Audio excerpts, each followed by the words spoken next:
So I want to explain like how our relationship works, like cousin and cousin.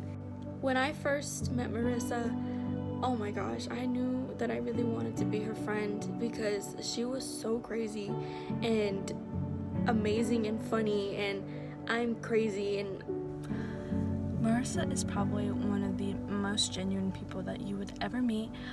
I've been so lucky to have her as a roommate, and I'm going to have her as a roommate again this school year. And anytime you want to have a good time or have fun, hit her up because she's always wanting to have a good time. And I just love her so much, and I miss her, and I hate that she lives in Boston and I live in California. Alright, what do I want to say about Marisa? I mean, Marisa's a really cool person and everything. Me and Marisa are both Puerto Rican, so that's a plus one right there. We can both goof off, we can both joke around a lot, but I know if it like came down to something serious, like my ride or die would definitely be Marisa. She's super down to earth when she's not acting crazy, and she's an amazing friend, and she's an amazing housemate this year, so I wouldn't trade her for the world. Despite her amazing personality, her energetic personality was definitely the fact that her and I relate to each other a lot. Both of us are Puerto Rican, and that's super hard to find here in California, so I was really surprised to meet someone else who was Puerto Rican. And then like after that, it kind of just like took off, and her and I just became really good friends. Her and I both have like really energetic and like crazy personalities. Hers is probably a little bit stronger than mine. But that's something that I definitely love about her. Like being around her, does nothing but motivate you and give you positive advice, and she like genuinely wants to see you do better, and that's the friend to have in your life.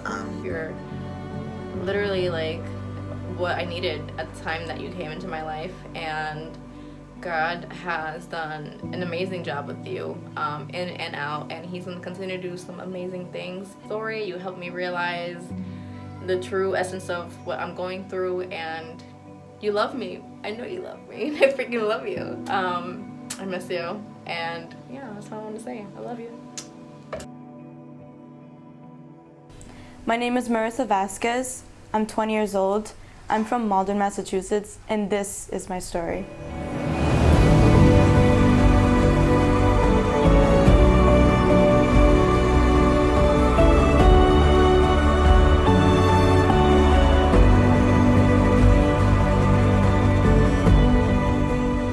This documentary is personally for myself. It's crazy because I've been wanting to do this for 5 years now, so I also feel that I'm ready. I'm at the right time to really explain who I really am to myself and also my peers.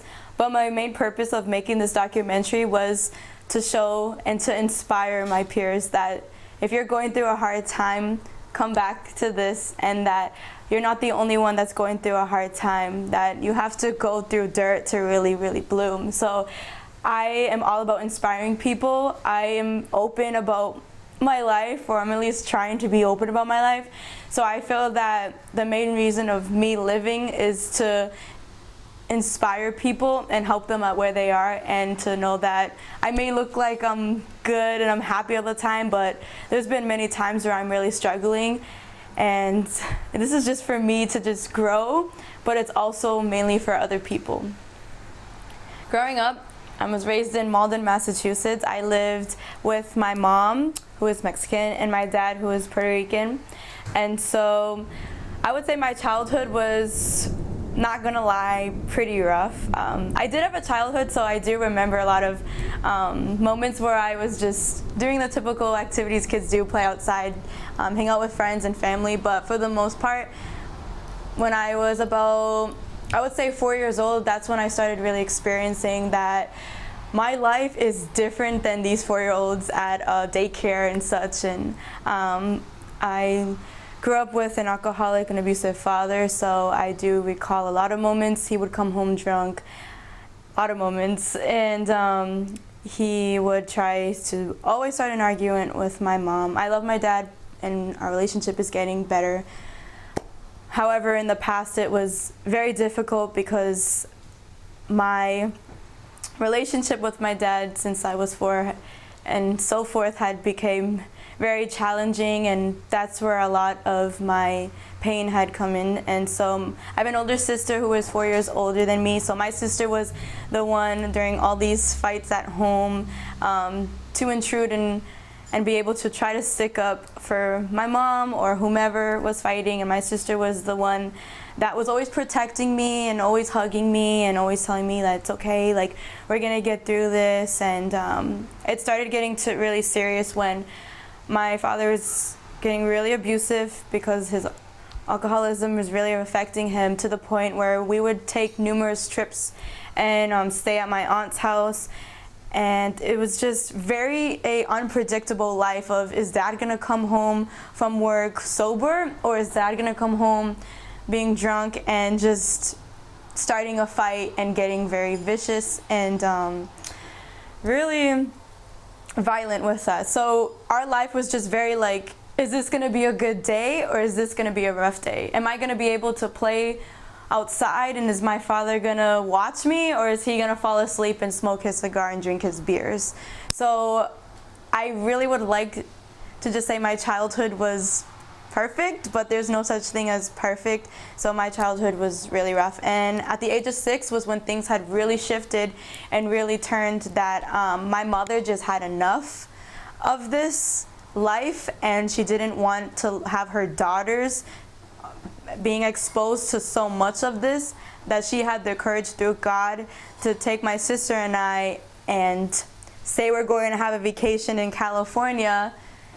And then, because my mom is from California, but there was never a vacation. We ended up living there for a year. So I spent kindergarten in California. My sister was in 5th grade. And throughout that year, my mom was trying to analyze everything that's going on, analyze, is this the best life for my kids? Should I continue living this way, or should I put myself first, and through God, what should I do? So my mother, we came back, and I want to say like the winter of 2007. And I remember it was winter time, and I did not want to come back to Massachusetts. I hated it. I actually had an amazing life in California. I actually felt for the first time what family meant. And so coming back here, I have very few family here, and so it was really hard for me to transition to, wow, California life was amazing. Here, this life was terrible for me. So that year, my mom filed a divorce, and through the court system, which is very corrupt, the court actually took our home, and my father was living there. So at one point, we were actually homeless, living in my aunt's basement, while my mom was trying to fight with the court to win the house back. So I remember living in that basement, and I mean, I was 7, so at that point, being that young, I really didn't care. But now looking back at it, I'm like, wow, like that was pretty rough. But hey, at that age of 7, I was okay. And my mom had to enroll me in school, at BB school, shout out to BB. And so then I started my middle school, and then so forth. Yo, this is crazy. BB school. This was my, not kindergarten, I didn't do kindergarten here in Massachusetts. But my first grade through 8th grade, that's crazy. I had a good experience here, and then during my elementary school, it was pretty cool. I forget, it's crazy because, again, now that I'm 20, it's I really forget what has happened. But, yeah, I remember I was not really that smart academically. It was always, my weakness, school. And then towards middle school, that's when I've said before that was hard, when I got into stuff. But it's just really weird being back here. I live 30 minutes from here, but I never come here to reminisce about my childhood. I don't know why. It's just nothing personal. Just, I don't know. But yeah, this school is crazy. This is where the middle schoolers would hang out. We would have our recess on this side, and then the elementaries, the little kids would have it at that playground, and then this courtyard. It's just, yeah, this is what we would be in. lining up for school at 7:45 a.m. You'd have to be in line by here, enter through that door over there. And who would? Oh yeah, my mom would take me to school. But being picked up, I would be picked up by my dad and my uncle when I had to see him weekly. And then that slowed down, and then I had to be picked up by a babysitter.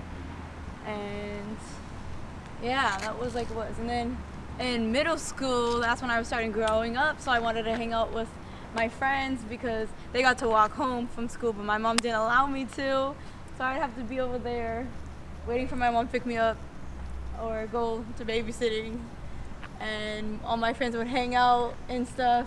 And then and then in 8th grade I met one of my closest friends over there, Anthony Johnson, and it was when we went trick-or-treating, and I came in with my whoopee cushion costume, and our friends decided to egg people's house and steal eggs from a corner store, and me and Anthony were like, yo, we're not about this, like we're in 8th grade, like our mom was gonna kill us, y'all parents don't care, but yo, so we stopped over there and we lost everybody else, and it was kind of a good thing that we lost them, but because we didn't want to get in trouble.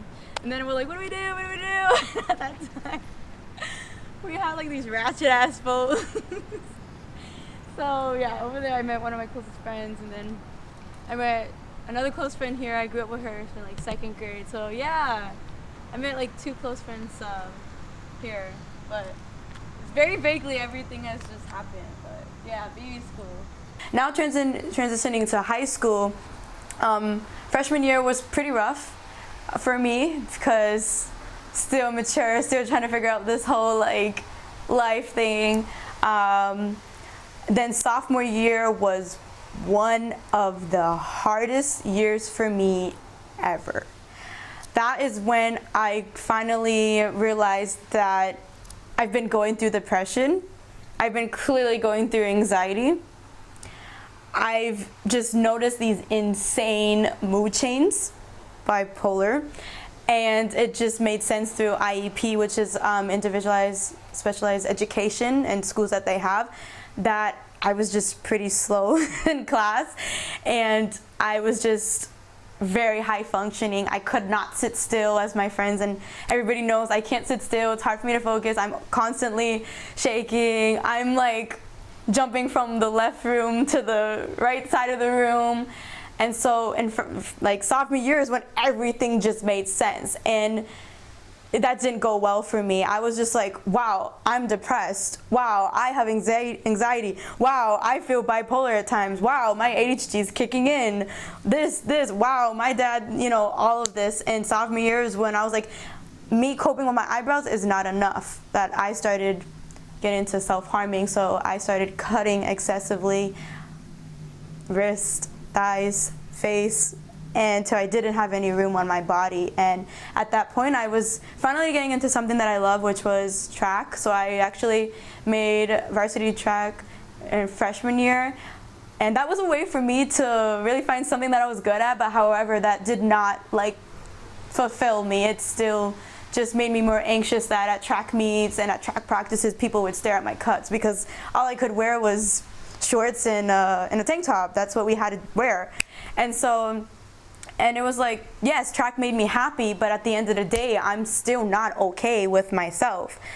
Also in sophomore year, due to my mental illness and things that I was coping with, I was actually seeing like counselors in the school that were provided, which was awesome. But at one point in my counseling session in high school, it didn't go so well because I was just filled with all of my problems that I leashed out, and I actually got pretty out of control, that not only was I punching walls, but I was also trying to hurt myself and even saying things that I could not believe that I was saying, like I'm gonna hurt myself and I might even hurt others. So by the school, they were not safe. They did not feel safe about that, so they reported me, and my mom had to come in, and my mom doesn't know any of these things that I'm dealing with, any of the self-harm, any of that. So they had to come in and discuss with her, and they said part of these high school rules is that we have to, out of safety reasons, that we have to have your daughter out in school for a little while. So I think I was out for maybe about a couple days, up to a week.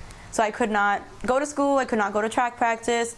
I'd just be home with my own thoughts, and then I'd be sent to a resort, like a mental, not a mental hospital, but mental resource place where they just analyze things that are going on in my head, talk about all this, and try to find a solution to how I can get better.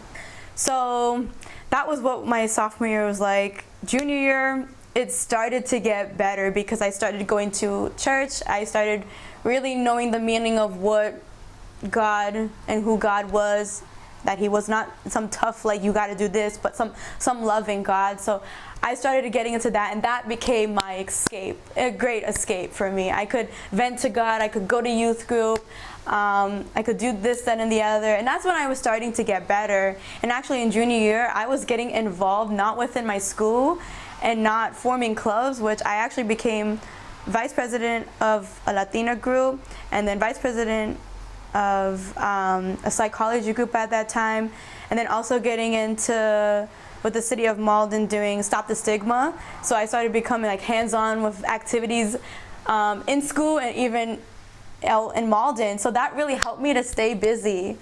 And however though, it made me so busy that I forgot to take care of myself. It made me feel a lot better, but something was still missing. And then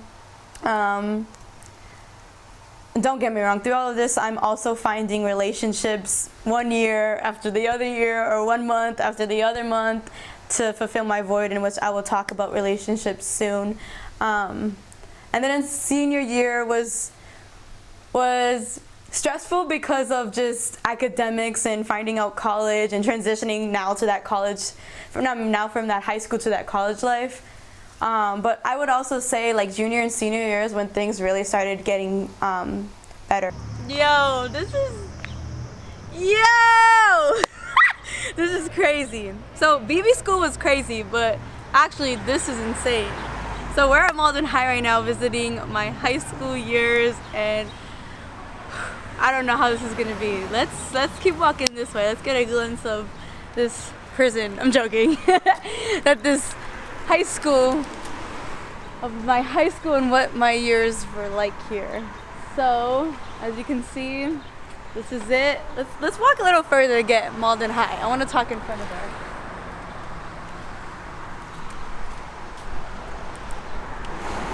Malden High School, here we have it.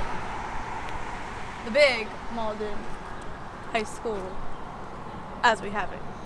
So I don't know where to start, to be honest. Like, so much has really happened in just, it has been 6 years? I don't know, something like that. I graduated 2 years ago. 3 years. I graduated in 2017. So yeah.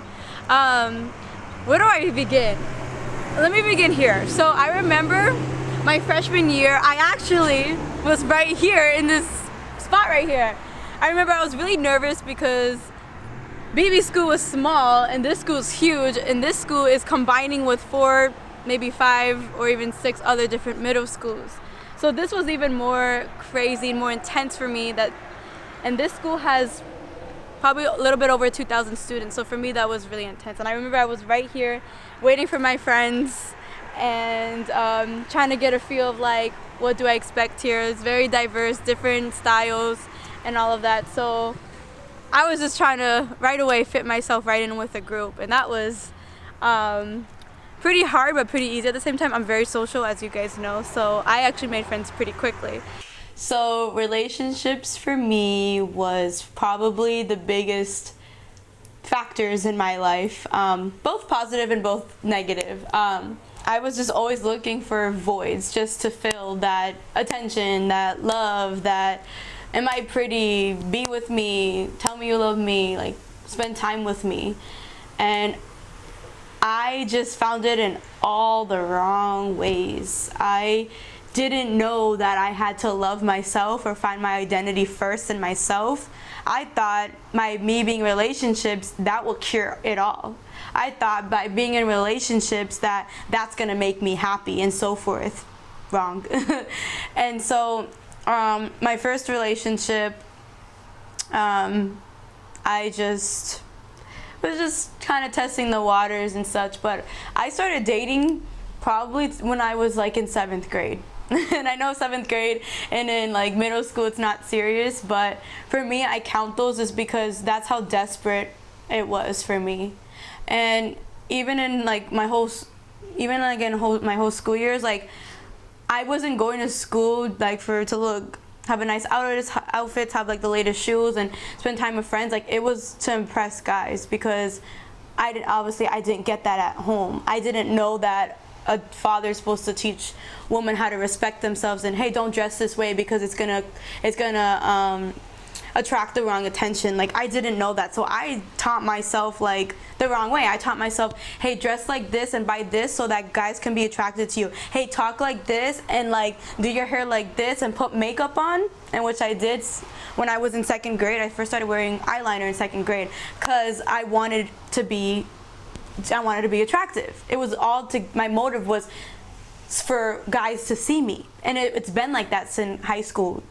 And so in high school, I'm going to be completely honest, that there was not one time that I can recall that I was single in high school. I was in a relationship, from one relationship to another to another. I probably gave myself maybe 6 months to be single, but longer than that was too long for me. I always had to be in a relationship to fill that void.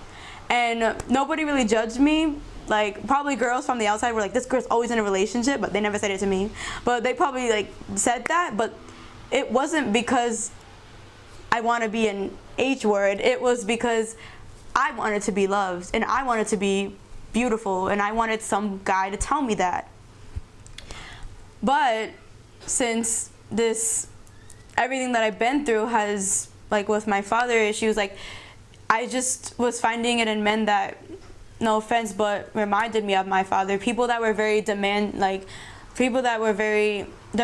people that really were emotionally and physically abusive, people that didn't care about me and what I've been through, but wanted to care about that. Like, you know, people that just wanted to disrespect me, not be like, oh, like, I feel like if I said this or did this to Marisa, this will hurt her. It was never that. It was because of their own selfish needs. And me not knowing that that's not the way to be treated, I just went along with it. And I wasn't raised by a father figure to tell me, don't let guys treat you like that. Don't let guys say that to you.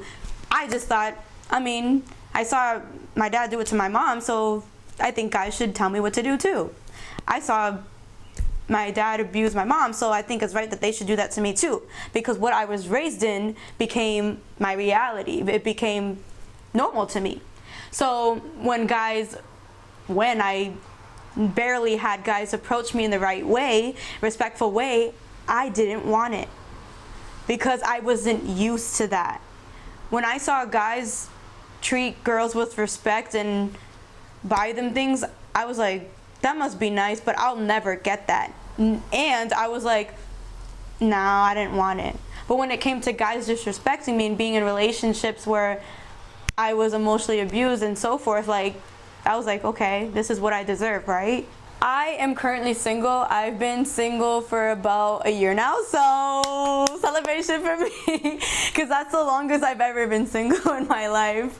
Sad, but hey, y'all know what I was going through. So yeah, I'm really proud of myself. So I choose to be single while there's like billions of guys out there, but as I said before, like, I gotta take care of myself. In fact, I gotta learn about myself. It's actually really sad that a couple days ago a friend asked, what are 5 like things that you love about yourself? I couldn't even answer one. It's because my whole time I was spending all my time, all my money, all my energy in all these relationships that I was never spending it on myself. So now that I'm in this season, well, long season, actually year season, now that I have this time to finally focus on me, I can actually, for the first time ever, sit in my room and be okay that 1, I'm alone, and 2, take hours to find out what do I love about myself. And it has taken a long time. In fact, there's been a lot of emotional roller coasters, and there's been a lot of happy roller coasters of me just figuring things about myself. But this is the time to do it. And since I'm 20 and in college and also trying to transition into what adulthood is going to look like for me. This is the time to really learn about myself, and I'm trusting God that God knows the man that he's going to put in my life. So while he's doing that, let me focus on me and focus on, okay, Marisa, who are you? And why do you function this way? And why are you the way you are? And why do you go through these things? And so this is what I've been doing in my single season. I call it season, but single years. And so I also choose to be single because I feel like if you rush into things, you're gonna just find it in all the wrong attentions, wrong attention places. Attention, you're gonna find it in all the wrong places, like I did. So I'd rather just sit back, and although it gets really hard, but I'd rather just enjoy that, because of that I know I'm growing. I know that I'm being stretched.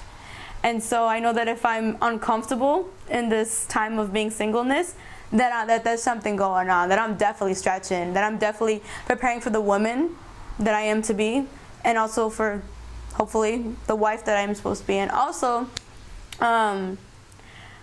sorry, but in this generation, in this society, I just feel like a lot of people my age and even older just are also going through what I'm going through, of just being desperate and lonely, that they just need to find somebody. So I feel like if I find somebody that's going through what I'm going, of being lonely and desperate, it's just not gonna work out. So I'd rather wait till I find somebody that's mature and that's ready to sweep me off my feet. When I finalized the decision to attend Biola University, I was just in disbelief that I just really just did that. I just really accepted that. I just was in disbelief that I'm really going to go to Biola across the country, not knowing anyone there, knowing that I have family, but they're far away, and still haven't seen them in a long time, so I'm not as close as I was with them in the past. And it was really hard for me to just accept, oh my goodness, like I just really made this decision. And so I remember going to this program before that I left for students that, are transitioning to colleges. And so I remember some guy had asked the students, like, what's going to be really challenging? And I said, for me, it's going to be really challenging that everything that I started here that finally made me happy and is really forming my identity, such as all these things that I'm involved with, is that I'm leaving them. And as I said that, God spoke to me and said, you're not leaving everything behind, you're expanding it.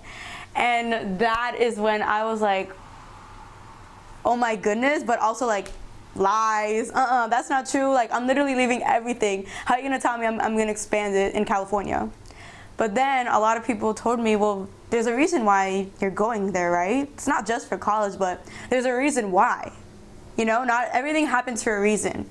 And so now, when my freshman year, I'm going to be honest, it was not the best experience I had. So that's why I got upset with what I heard from God saying you're expanding it. My first year, I didn't do anything at college. Like, I did try to get involved, but I just kept getting no's and no's. And I did make friends, but they tended not to be the best group for me. I just was lost and I was disappointed, and I still was in a relationship too. And so that just like really messed me up, that, oh my goodness, why did I go to California? I want to be back home with family and them.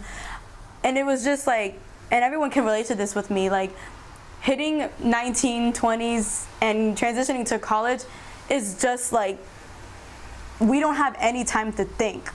And that's what I felt. I felt imprisoned because I didn't have any time to think about my mentality, and my mentality. I didn't have any time to think about my personal problems.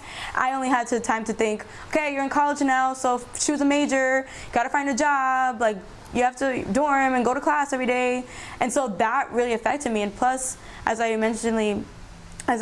previously mentioned, that I have a tendency to not focus on how I'm doing mentally, but just go on with life. So that really ate me apart in freshman year of just transitioning to college, transitioning to adulthood, transitioning to, oh, I'm not in Boston anymore, in California. So I had many episodes that were very painful for me. I would wake up in my dorm and be like, oh, I can't wait to have what my mom cooked for breakfast, or oh, I can't wait to hang out with friends, or I can't wait to see my mentor. and I'd be like, oh, I can't wait to go to Boston. And I'd keep telling myself, Marissa, you're in California. And so that really hurt me too, that, oh, I'm not home anymore. And then also, for my close friends that knew me in senior year, you guys knew I hated it here. So that was the reason why I left. But then when I was there, I was like, I don't like this college, and I don't like California. I'm not expanding anything. But now that I also finished sophomore year was when things started transitioning and when I started to find more of my identity. And so I have the best group of friends now. I only asked for one friend, and I have like probably more than 8 best friends now, like not lying. And like each of them all have a special piece in my heart. So I have an amazing friends. I have a mentor there, which is amazing. It's the one that actually accepted me into Biola, so if you're watching this, thank you, Carl. And so,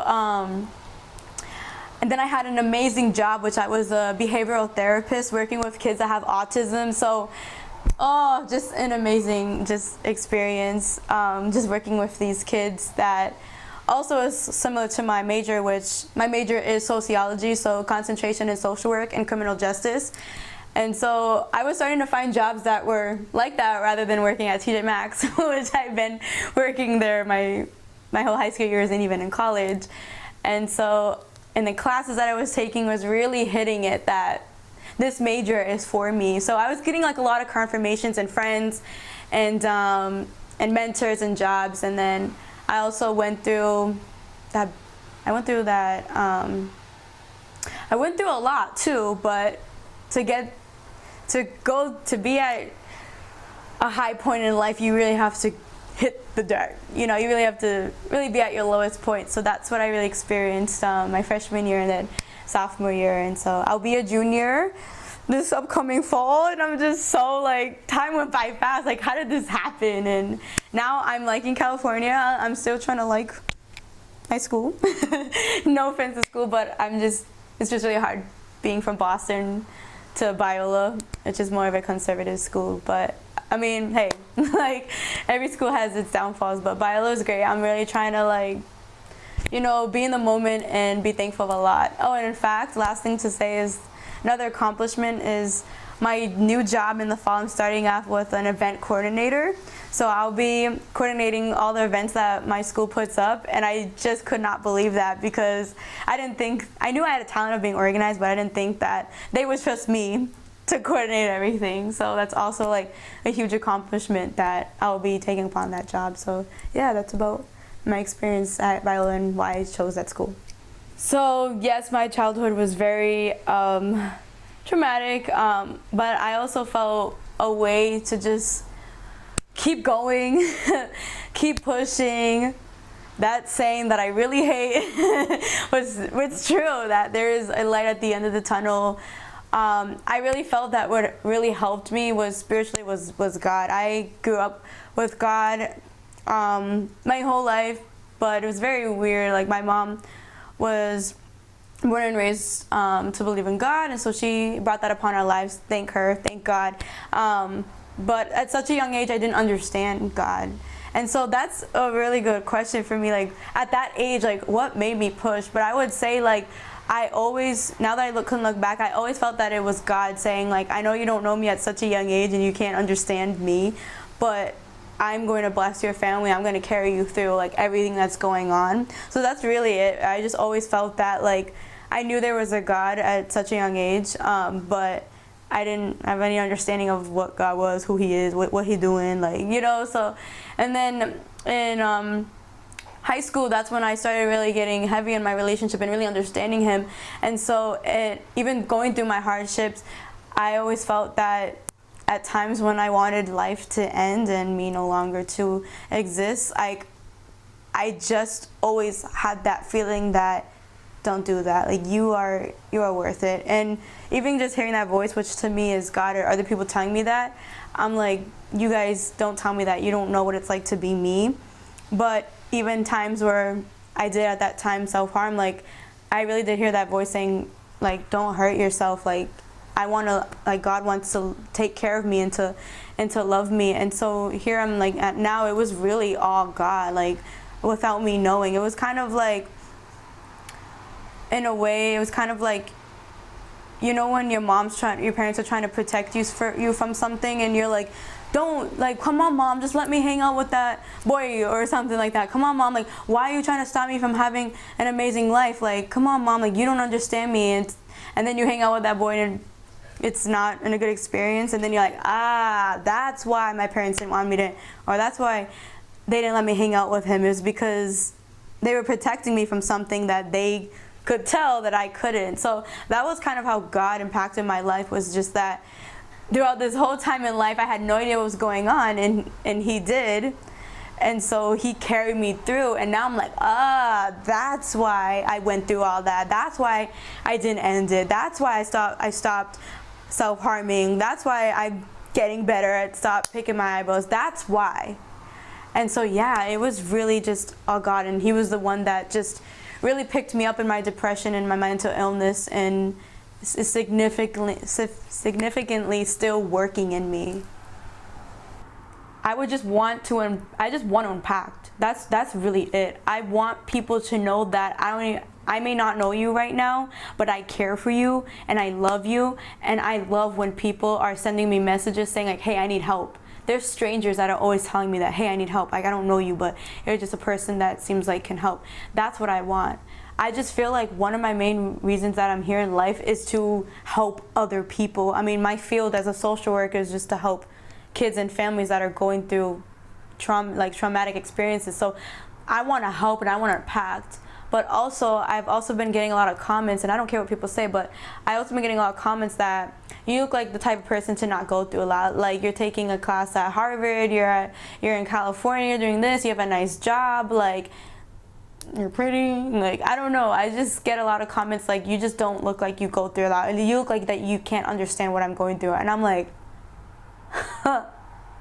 if you just knew. So I'm not only making this documentary to be like, haha, I told you, like, we've been through a lot. It's so that some people can be like, listen, I do understand you. I know what you're going through. And then lastly, this is for me. I would love to look at this 10 years from now and be like, wow, I grew. I'm growing. I did grow. So this is personally for me, because I've been thinking about this for 5 years, and it's mainly for other people to learn about me and to know that, hey, I'm here to impact you. I'm here to help you. Marisa Vasquez, you are done with your interview. Yo, I finished! Oh my God, thank you.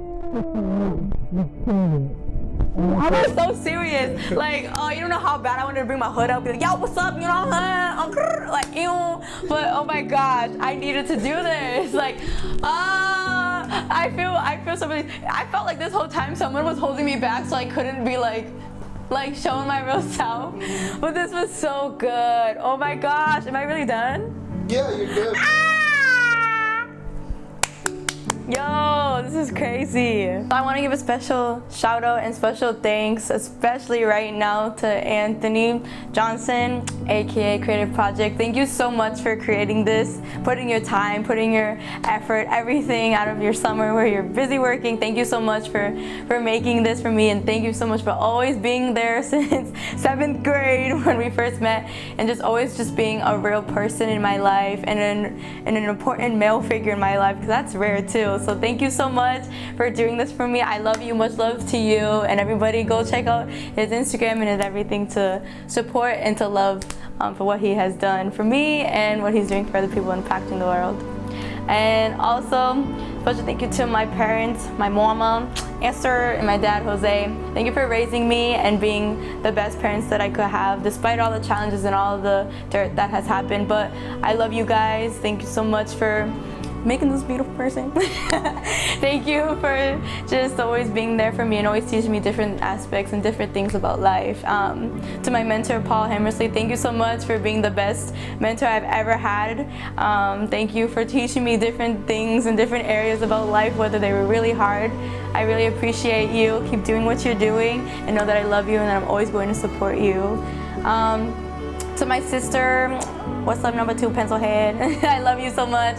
Girl, you've been through a lot. You taught me a lot. I know I don't listen to you, but I love you. Maggie, aka my niece, I love you so much, mi princesa.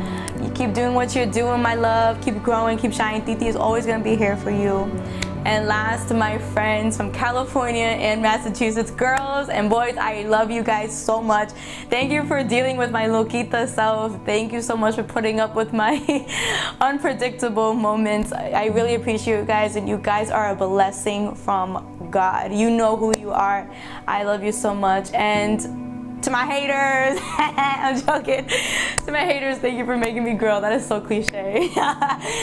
And my peers and people that are watching this, people from all over the world perhaps, thank you for listening. And thank you for putting your time into watching this. I love you guys. I'm sending blessings your way. And myself, shout out to be myself. You didn't know. Oh my God, ew. And God. Last but not least, God, thank you, God, for so much, for always being there for me, for always shaping me to the woman I am today. Woo!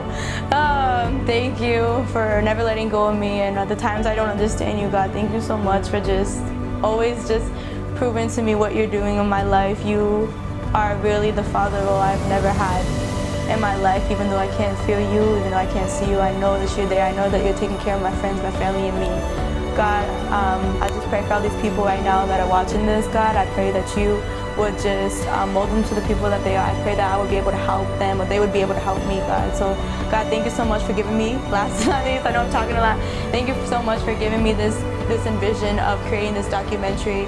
And each time I have tried, it just has failed, but I can tell right now it is a perfect moment for you, God, for me, God. And thank you so much again for the man behind the camera that is just really setting his time in this. God, you are using him in all the ways possible. God, I'm sending blessings all to everybody's way. Thank you so much, guys. I love you. Besitos. Thank you so much.